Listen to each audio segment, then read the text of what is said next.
ایک چیز اپنا لو، سارے غم دور ہو جائیں گے، ساری پریشانیاں دور ہو جائیں گی۔ جوانو، اگر تم پریشانیوں سے بچنا چاہتے ہو، اگر تم مصیبتوں سے بچنا چاہتے ہو، اگر تم ضلالت و رسوائی سے بچنا چاہتے ہو تو خدا را ایک چیز اپنا لو، سارے دکھڑے دور ہو جائیں گے۔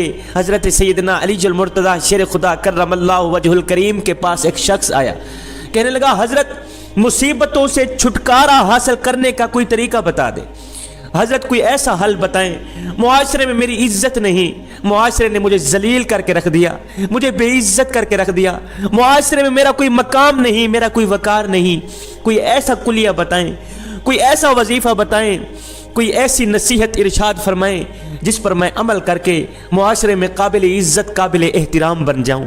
یہ سن کر حضرت سیدنا علی المرتضیٰ شیر خدا کرم اللہ وجہ الکریم نے فرمایا میاں، انسان کو جو مقام خاموشی سے ملتا ہے وہ کسی عمل سے نہیں ملتا۔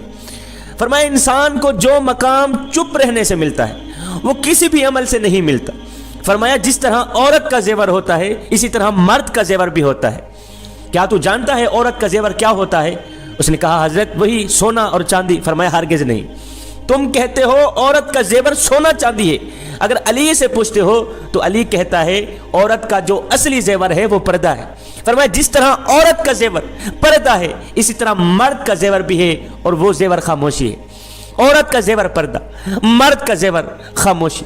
فرمایا بولو ضرور، اگر تم بات کرنے کی ہمت رکھتے ہو، بات کرنے کی صلاحیت رکھتے ہو، اگر تم برداشت کرنے کی ہمت رکھتے ہو پھر بولو۔ فرمایا لوگو، اگر تم چاہتے ہو کہ تمہیں کوئی بھی مسئلہ درپیش نہ آئے، اگر تم چاہتے ہو کہ تمہاری زندگی سکون سے گزرے تو فرمایا خدا رہا اپنی زبان کو کنٹرول میں رکھنا، اپنی زبان پر پھر قابو پانا۔ حضرت سیدنا علی المرتضیٰ شیر خدا کرم اللہ وجہ الکریم اکثر خاموش رہا کرتے تھے، جب بات کرنے کی باری آتی تھی تب بات کیا کرتے تھے، جب کوئی سوال کرتا اس کو جواب دینے کے لیے آپ بولا کرتے تھے، نہیں تو اکثر خاموش رہا کرتے تھے۔ ایک تو آپ خاموش رہا کرتے تھے، دوسرا ہر وقت آپ کے چہرے پر مسکراہٹ رہا کرتی تھی، جو بھی ملتا آپ مسکراہٹ سا چہرہ لے کر اس کو ملتے۔ ایک دن کسی نے پوچھ لیا حضرت ایک تو آپ اکثر خاموش رہتے ہیں، دوسرا آپ کے چہرے پر ہر وقت مسکراہٹ رہتی ہے، ان دو چیزوں کی وجہ کیا ہے؟ حضرت سیدنا علی المرتضیٰ شیر خدا نے فرمایا میاں، جو کامیاب انسان ہوتے ہیں نا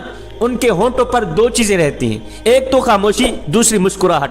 حضرت خاموشی اور مسکراہٹ کیوں؟ فرمایا خاموشی مسائل سے دور رہنے کے لیے اور مسکراہٹ ان مسائل کا حل نکالنے کے لیے۔ فرمایا حضرت علی نے جب تم نظر انداز ہونے لگو تو کچھ بھی نہ کیا کرو، خاموشی سے کنارہ کر لیا کرو، یہی تمہارے لیے بہتر رہے گا۔